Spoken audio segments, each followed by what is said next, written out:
ജോൺ ബ്രിട്ടാസ് രാജ്യസഭയിൽ പ്രസംഗിച്ചതുപോലെ മുസ്ലിം ലീഗിന്റെ ഒരു MP നരേന്ദ്രമോദിക്കോ അമിത്ഷാക്കോ എതിരെ കൈ ചൂണ്ടി സംസാരിച്ചു എന്ന് എപ്പോഴെങ്കിലും നമുക്ക് കേൾക്കാൻ വേണ്ടി കഴിഞ്ഞിട്ടുണ്ടോ? അബ്ദുസമദ് സമദാനി നല്ല പ്രസംഗകനാണല്ലോ.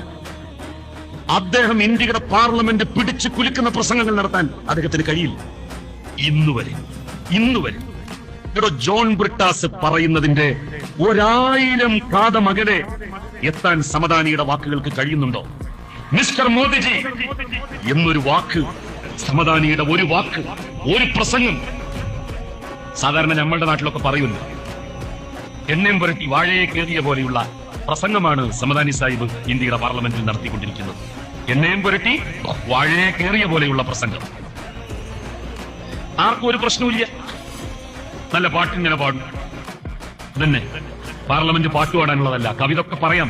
പക്ഷെ മോദിയുടെ മൂക്കിന് നേരെ വിരൽ ചൂണ്ടി സംസാരിക്കേണ്ടതെടുത്ത് സംസാരിക്കാൻ, താൻ പ്രതിനിധാനം ചെയ്യുന്ന ജനവിഭാഗത്തിന്റെ പ്രശ്നങ്ങൾ അവതരിപ്പിക്കാൻ കഴിയുന്നുണ്ടോ ലീഗിന്റെ പാർലമെന്റ് മെമ്പർമാർക്ക്? അതാണ് ജോൺ ബ്രിട്ടാസിനോട് ഇത്ര ദേഷ്യം ലീഗുകാർക്ക്. നമ്മളുടെ MP-മാരിൽ ഇപ്പോ ഏറ്റവും ദേഷ്യം ആരോടാണ്? ജോൺ ബ്രിട്ടാസിനോടാണ്. ബ്രിട്ടാസിനെ ട്രോളലാണ് ലീഗ് സൈബർ വിങ്ങിന്റെ പണി. കാരണം ബ്രിട്ടാസ് ഇങ്ങനെ സംസാരിച്ച നാട്ടുകാർ ചോദിക്കൂലേ, സമദാൻ എന്താ ചെയ്യണം അവിടെയെന്ന്, ബഷീർ എന്താ ചെയ്യണം അവിടെയെന്ന് ചോദിക്കൂലേ, ഇവരെ നാവെന്താ ഇറങ്ങിപ്പോയോ എന്ന് അന്വേഷിക്കൂലേ ലീഗുകാർ? ഇങ്ങനെയൊക്കെ സംസാരിക്കാൻ സാധിക്കുമെന്ന് ജോൺ ബ്രിട്ടാസിനെ പോലെയുള്ള ആളുകൾ കേരളത്തിൽ നിന്ന് പോയി തെളിയിക്കുകയാണ്.